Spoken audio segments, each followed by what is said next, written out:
decisions you make. As you know, Tascosa was assigned to District 25A, and I presented you've got a packet there of information I'm going to refer to. Our only problem with this assignment, quite frankly, is the onerous travel burden it places on our athletes. It's 286 miles to Abilene. Both Abilene schools are in that district. 240 miles to Midland, 268 miles to Odessa, 307 miles to San Angelo, and the closest competitor to Amarillo, Tascosa is Lubbock, 124 miles away. And those are one-way mileages, by the way, not two. The previous testimony they were worried about those double that for us. So Tascosa basically is, as you can see in the map, up by itself.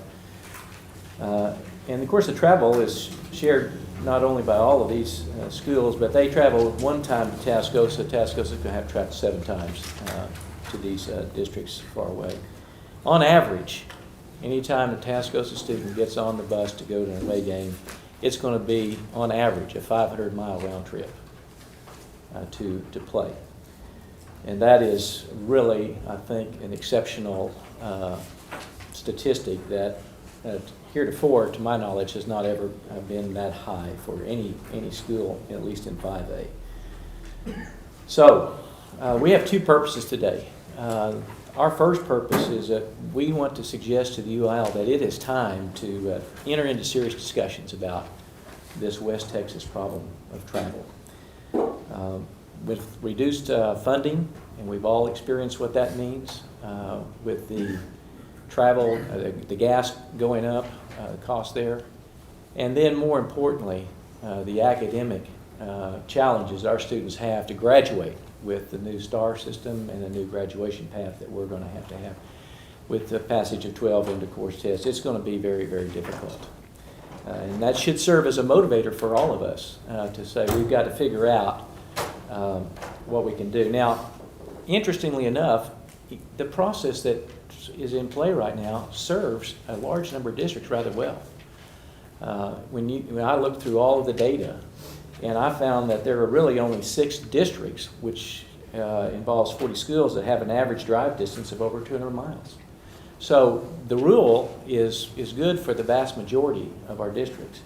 But in 8 of those schools, of the 6 districts, there's a heavier burden.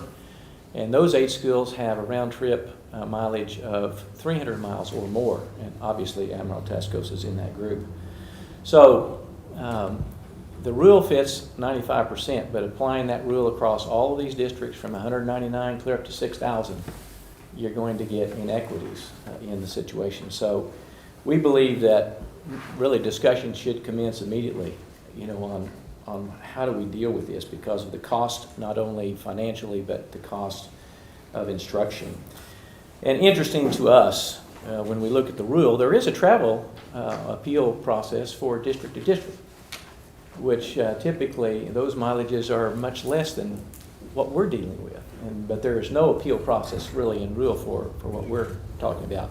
Our second request is really more specific to Tascosa. And as we looked at the situation, and unfortunately we lost 2 schools in Lubbock, that was really what we thought was our buffer because they had higher enrollments in Tascosa in 2009, and all of a sudden they're lower than Tascosa in 2011. Our request then, looking at the situation, was to move Tascosa from 5A to 4A because we have a 16 4A. 3 of our schools are in that 4A, then 2 Canyon schools and Dumas. And obviously that was the thing that would come to your mind too when you look at it. So we began to look at what that would be, and I felt an obligation to call all the superintendents. By the way, this only started for us last Monday, so I've only had a week to work on this, but I called all the superintendents in both districts and talked to them about the situation, and then tried to craft some possible solutions for you to consider. Now, the solutions I've got in front of you were generated from a 2008 proposal I made to the UIL staff about this very issue. And as I understand from the staff, that that proposal that I had shared was vetted a little bit with the Legislative Council, but at that time the Council chose not to move forward with any kind of remedy for this issue. So I've used that concept in developing these. The first proposal, and it's on page 4 of your packet, if you will, is to look at Tascosa in Conference 4A, and I've got some positives there and some negatives. Obviously, when you look at the 2-5A district, it's going to alleviate travel for them, and they're going to move to an 8-team district. So you've got some real advantages for 2-5A. Obviously relieves the burden for Tascosa, both cost academically and economically.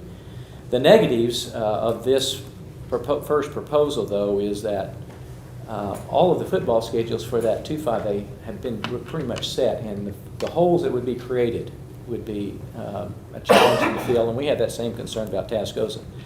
And then for the 3-4A schools, the other 3 members, Canyon and Dumas, they would actually have another district competitor that would have to, they'd have to compete, and obviously that enrollment spread would be larger. Actually, when I looked at the enrollment spread between the smallest and the largest, we're within that 2-to-1 ratio in the district. But clearly, you know, it's a little different than what it would be right now.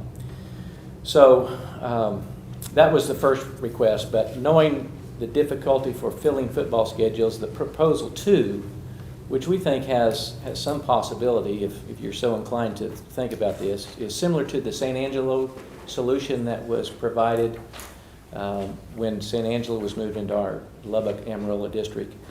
And that's simply to keep football the way it is, and we're willing to do that, and then move the round robin sports, or the Tuesday, Friday sports has been referred to here, into 4A. That obviously does a lot for all of us in one sense. It certainly helps 2-5A, it certainly helps us, and it does keep that 3-4A football competition still with those 6 identified teams, so that the enrollment difference does not affect the competitive advantage they would have in football. It does, however, add a district competitor in their round robin support. So we believe that if, of all of the proposals we have, this is probably the least disruptive to the districts or to the high schools that we would be dealing with. Now, I have proposal 3 in there, and I put that in there just as an interesting concept.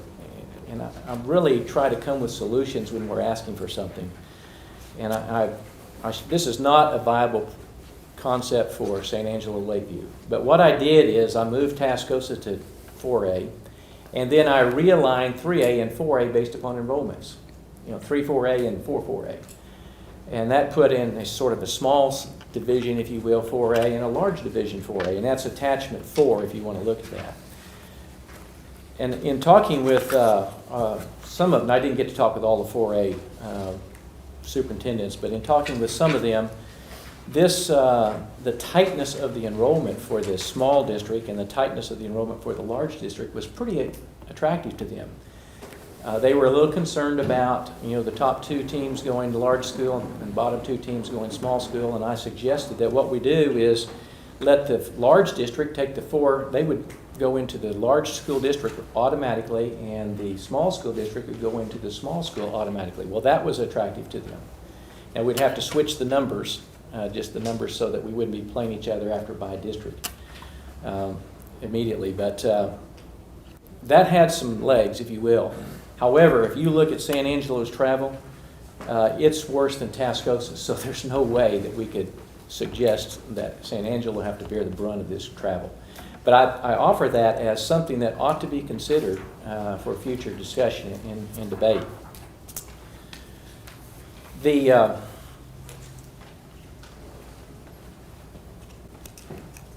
position we're in right now is that we understand the UIL applied the rule as it is. The problem is there's no flexibility in the rule for these kinds of situations. And we believe that we have to have that. We can't escape the reality of these numbers. A 500-mile, on average, trip to play is just really astounding when we think about it. we know that at some point in time, a final decision has to be, you've got to draw a line. You've got to have a final point in the process. But we really believe that the changing landscape of economic, our school finance picture and our economics, and this academic challenge that we're all going to have has to be considered when we're thinking about what we're going to do with these alignments. So we're asking really for an unprecedented decision by this committee. But what we would ask you to do is not overturn the rule permanently, just provide a temporary solution at this time until the UIL would have a chance to vet a number of options that might be very good for going forward. But our students under this scenario would not have to bear the brunt of all this travel that we have ahead of us. So our request would be that you take one of these proposals and temporarily assign us according to the proposal to help solve this burden. With that, we again thank you for our attention to our proposal, and we'll take any questions you might have. Thank you very much.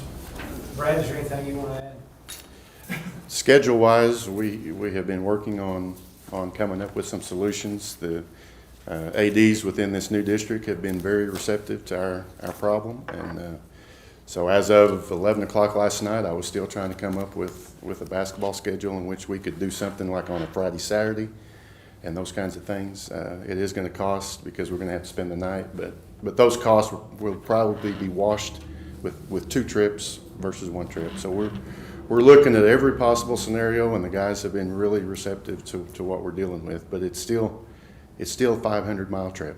I mean, it's not going to change anything. Thank you. Committee members, questions, comments? I guess I just want to hear from the staff. Do we have any flexibility as a committee when you're talking about changing conferences? Well, it would be unprecedented, as Rod mentioned earlier, and I can tell you, I can't think of a more difficult set of circumstances that we find ourselves in. The most extreme travel situation we have in the state, including your school, sitting there on the island, with no one around you. San Angelo arguably can say the same thing, and I've heard everything from outside, not from you. You work very well with us. We appreciate that. Thank you for your kind words. There would be those that would say, well, it's your own fault because of your school configuration. You could have been like Frisco and created all 4A schools. I don't buy all that. I think that your school board did what they did, and they like open enrollment, and it is what it is. And so we don't even consider that. That's not any of our business, and we stay out of that. And then there are others say, well, just meet everybody in Lubbock. Don't have any home games. Well, I don't think that's a good thing either. I don't think that's a good situation for anybody to have.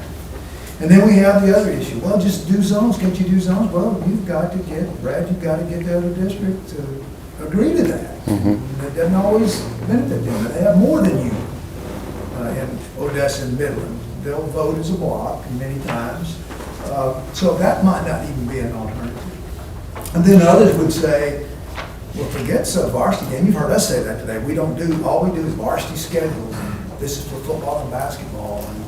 But at the end of the day, you've got to provide some games for your kids too in those sports. And I know you're working creatively to kind of set some of that aside. I don't know that it would cost you $100,000 more than it did last year, Brad, but it might. Who am I to say? But I think that if I'm in your shoes, I'm here today just like you are, trying to say, what can we do to fix it? There would be others who would say, well, look, if it's that big a deal, why don't you play football like you indicated, just play non-honors and all those other sports. As a parent, I would say, you better not do that. My kids deserve to play for a district championship too. But I also see some folks sitting out there from Shiloh who say, if you give them an exception for 2 years, where's our exception? And I can also tell you there'll be some 4A schools that may not be in your area, but somewhere along the state are going to say, we're going to file a class action lawsuit because you violated your own policies and you gave them a 2-year exemption, and we're closer to the line than they are. They would argue that Amarillo is the 191st largest school in 5A. Even if we dropped it down to our old line of 210 to 225, you'd still be in 5A. Even if we cut it at 200, you'd still be in 5A. And they would say, well, that didn't work either. So we're really in a dilemma here, trying to find a way. We really have been struggling, as you know, to find some way to help you. And I just don't see a way that we can drop you to 4A unless this committee chooses to do so.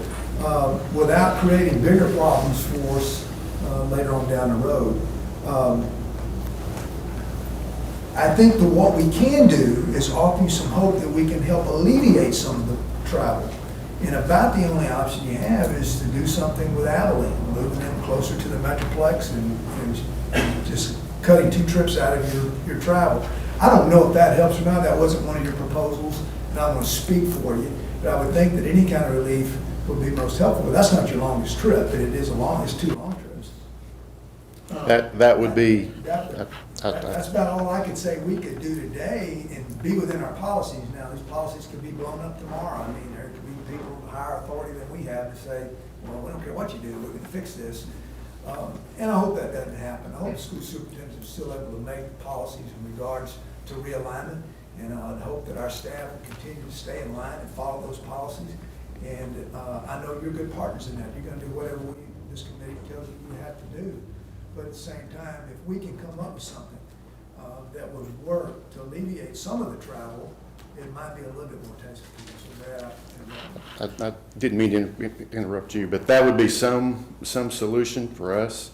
It may not be some solution for the rest of the district, but as a 17 district, as we look at creating a Friday-Saturday schedule, and that's not Friday-Saturday for everybody, that's possibly more for us than for them. If they can play on Tuesday night, then they can take that Saturday game and move it to Tuesday. But when you do that, you really kind of have to pair up schools. So you pair up Odessa, Midland, San Angelo with Open, and then us and Coronado.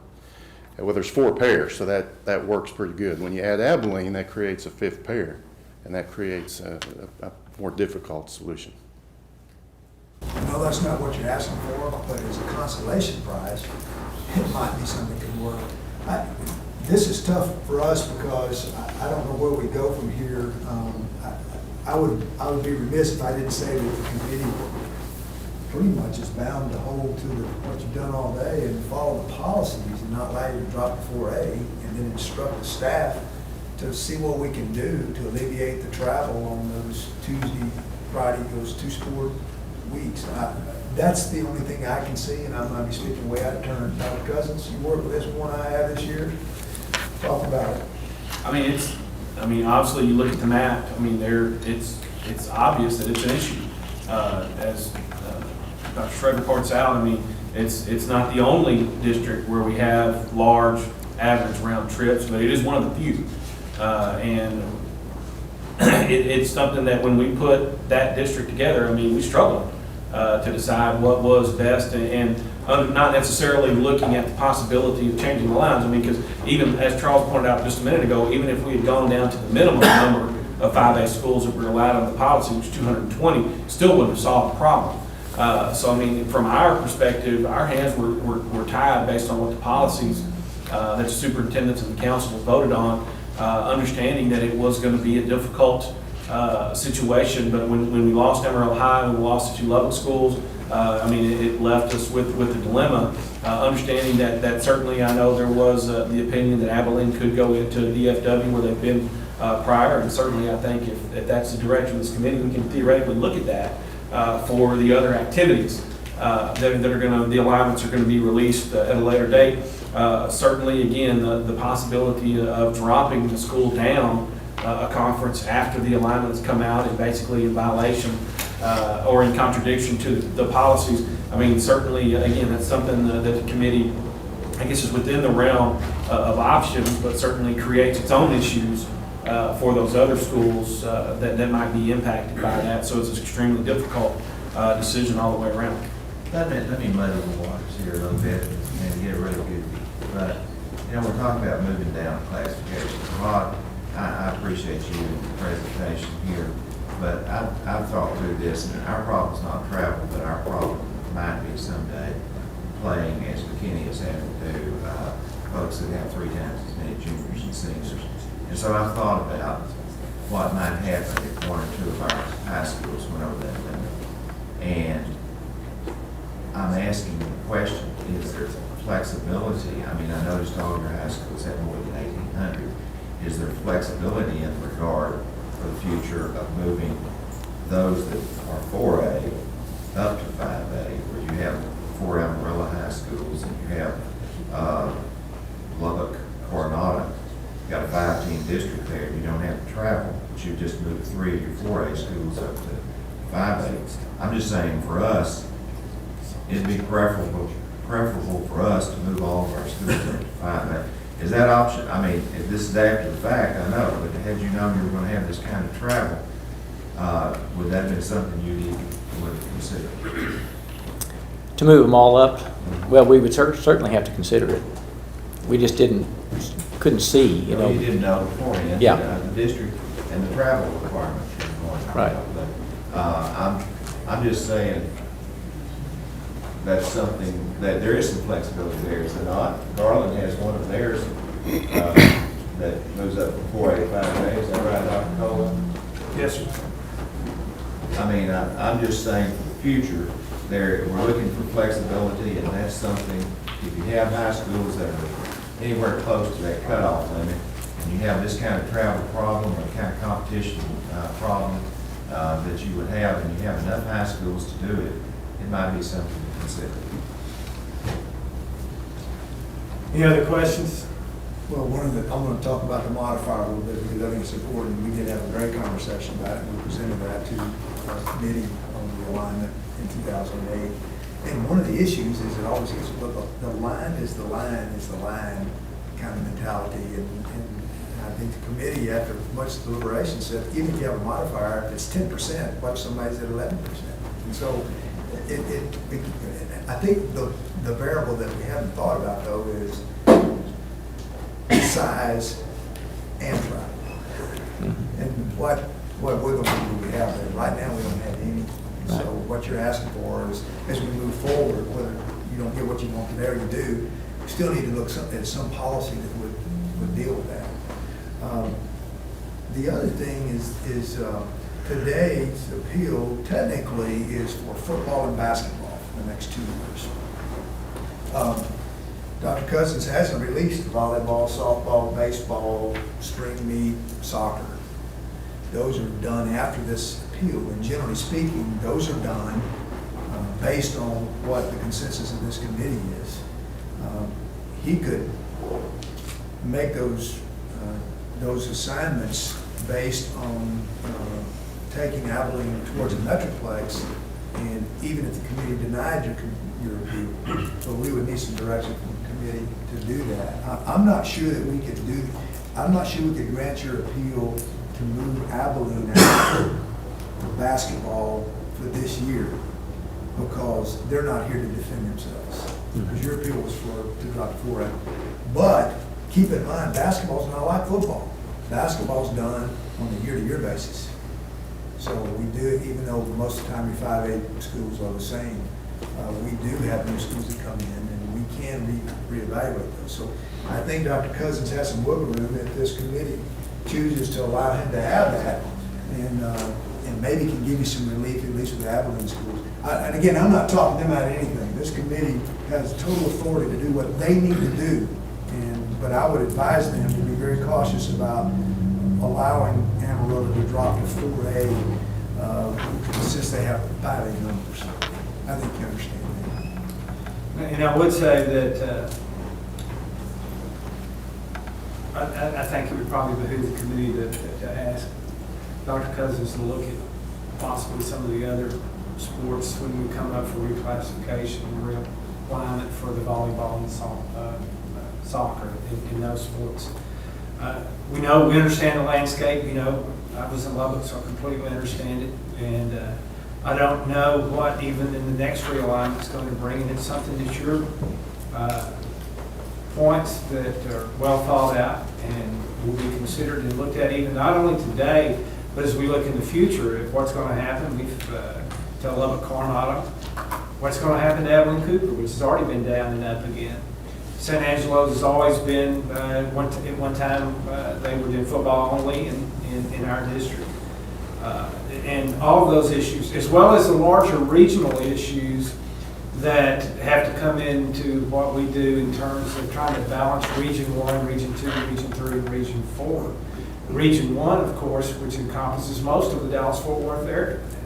And that creates within itself substantial travel for regional needs, track needs, other activities. All those things come into play, and we'll continue to try to look at what are some creative solutions in the future, looking at some possible paradigm shifts in how we group and how we align, because what numbers once were, we watched the numbers in Odessa and Midland for years and had some concerns now, and those numbers have reversed substantially. San Angelo has 2 high schools, chooses to keep one above 3,000 and one about 1,700. And that creates substantial issues for not only 5A but 4A schools in different parts of the state. But we will continue to look. You have our pledge that understanding that your situation as well as other situations in West Texas are unique. And because of the restraints on cost and travel, and trying to keep what we do in terms of grouping schools together on a competitive basis, a fair, level playing field, but also take in any other factors that you can do that try to address some of these situations is something that we'll continue to carry forward in the realignment process, which will begin this summer and this October. But I think if any other committee members would have any other comments or suggestions that we might ask Mark to look at for the other schools when that process, let's see if there's anything we can do there. We do that in the absence of Heath Burns and the good folks from Abilene, and but they'll have a say in that as well. But is that reasonable direction, committee members? Dr. Cole, I just want to add, so the committee knows, as Dr. Schroder pointed out, Dr. Broderick and I are going to Amarillo to meet with his school board and his community to try to help them understand why decisions were made as they were. Additionally, we've offered to meet with all of the superintendents representing the schools in that district to talk to them about the ramifications of decisions that they're going to make and to try to help encourage a zoning concept. Again, I know we've got to get a majority of the folks in the DEC to vote that way, but we are more than willing to help with that, to talk with them about the obvious benefits of zoning in the district. Any other comments or questions? We've got appeal on the table and looking for some direction. Do we have a motion? I make a motion that we deny the appeal. Horace Williams make a motion that we deny the appeal. Do we have a second? Second. Rick Reed, seconds. Any other observations, comments, discussion? Perhaps some direction from this committee to our staff to look at possible solutions for the remainder of the alignments that come out this year for other sports, because these are just 2 sports. We have multiple other activities which Tascosa participates in that we might consider. So it would be helpful to us to know and be a good message to send back to your constituents that there is some relief that will be considered as we move forward this year. I think that's the sentiment of the committee, and Give them all the relief that you can. and we'll see that the minutes reflect that within the motion as well, is looking at having UIL staff, while we may deny this appeal, I haven't seen the vote yet, may not, but also have UIL staff to look at other realignment options, absence of football and basketball. Any other? Have a motion on the table? All those in favor of denying the appeal from Amarillo to Tascosa signify by saying aye. Aye. Any opposed? Appeal is denied. Thank you, Rod. You bet. We appreciate it. Thanks.